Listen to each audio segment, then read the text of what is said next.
Alright guys, it's April 28, 2022. Don't forget to watch until the end and interact with the video so that the algorithm brings you back for more. Now, today's strikes hit central Kyiv, destroying the first 2 floors of a 25-story building, causing damage to a factory and injuring 10 people.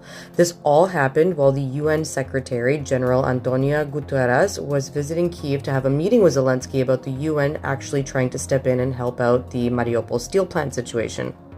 Several countries started advising their citizens to leave Moldova and Transnistria today due to the risky situation with recent explosions and tensions that are rising in that area. Russia transferred up to 500 units of military equipment to Russian-occupied Izium today with the intention of being resupplied and ready to occupy more land as they start to move northeast towards Kharkiv. Ukraine's armed forces said that today Russia is increasing the pace of its offensive in all directions, with the greatest efforts observed towards Slobozhanske, which is a city that's 60 kilometers away from the main city of Kharkiv on the way there, and Donetsk. In the Kharkiv Oblast today, 5 people were unalived and 11 were injured from Russian shelling. Some more bad news coming out of Mariupol. Russians hit the military field hospital at the Azovstal steel plant and unalived soldiers there.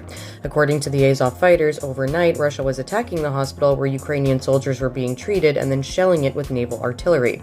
The attack destroyed the operating room, which now makes it impossible to help any of the soldiers. And obviously, they didn't specify the number of casualties, and you can obviously imagine why.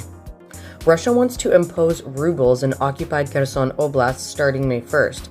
Russian state media said that a full transition would follow a 4-month transitionary period during which rubles will circulate.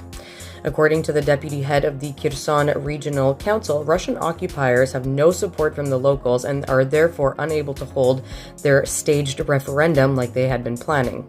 Also, according to him, Russian forces have been forcing school teachers in some areas of the Kherson Oblast to switch to a Russian curriculum. He said that school principals were told that teachers must switch or face dismissal.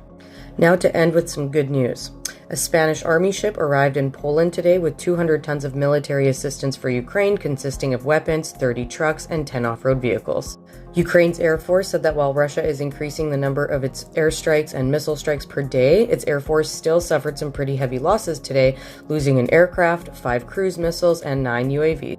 Ukraine's Joint Force Operations Command reported that Ukraine successfully repelled 9 separate Russian assaults and destroyed various equipment and vehicles in Donbass today. Russian losses included 6 tanks, 1 artillery system, 12 armored vehicles, 1 car, and 1 anti-aircraft gun. That's it for tonight. Until next time, Slava Ukraini!